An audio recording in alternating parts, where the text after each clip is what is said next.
கள்ளக்குறிச்சி கள்ள சாராய உயிரிழப்பு 51 தொற்றிருக்கு. கள்ளக்குறிச்சியில் கள்ள சாராயத்தால் உயிரிழப்புகள் பெரிய அளவில் நடக்கும்னு முன்னாள் எஸ்பி மோகன்ராஜ் அவர்கள் முன்கூட்டியே ரிப்போர்ட்ஸாக கொடுத்துருக்காரு. கள்ளக்குறிச்சி கனியமூர் பள்ளி விவகாரத்திலேயே அந்த பகுதியில் பெரிய லெவலுக்கு பதட்டம் தொடர்ந்து நிலவிட்டே தான் இருந்துச்சு. ஸோ அந்த ஒரு நிலைமையை கட்டுக்குள்ளே எடுத்துகிட்டு வரணுன்றதுக்காக சைலேந்திர பாபு அவர்கள் அந்த இடத்துல மோகன்ராஜ் அவர்களை எஸ்பியாக நியமிக்கிறாரு. ரொம்பவே நேர்மையான அதிகாரியான எஸ்பி மோகன்ராஜ் அவர்கள் அந்த இடத்துல நிலைமையை ரொம்பவே நார்மலைஸ் பண்ணியிருக்காரு. எல்லா பிரச்சனைக்கும் ஒரு முற்றுப்புள்ளியும் வச்சிருக்காரு. இவரோட பதவி காலத்திலேயே அடுத்த கட்ட நடவடிக்கையா நிறைய இன்ஸ்பெக்ஷன்ஸ் பண்றாரு. கள்ளக்குறிச்சியில கள்ள சாராயம் ஆறா ஓடுது, இது எப்படியாவது கண்ட்ரோலுக்குள்ள எடுத்துட்டு வரணும், இல்லாட்டி கண்டிப்பா உயிரிழப்புகள் பெரிய லெவலில் நடக்கும்ன்றத அன்னைக்கே கணிச்சு ஆக்ஷன்ஸும் எடுத்திருக்காரு. பட் இவருக்கு ஏதோ ஒரு வகையில் வந்த பொலிட்டிக்கல் ப்ரெஷர்னால இவரோட ஆக்ஷன்ஸை அடுத்த கட்டத்துக்கு கொண்டு போக முடியல.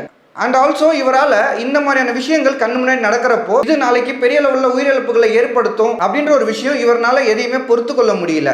அண்ட் ஆல்சோ ஒரு பக்கம் ப்ரெஷர்ஸும் பெரிய லெவலில் இருக்குது, எந்த ஆக்ஷனும் எடுக்கக்கூடாதுன்னு. ஸோ இவர் என்ன பண்ணுறாருன்னா இவரோட பதவி காலம் முடிகிறதுக்கு 8 மாதம் இருக்கிறதுக்கு முன்பே விருப்ப ஓய்வு வாங்கிட்டு இவரோட பதவியிலிருந்து விலகிடுறாரு.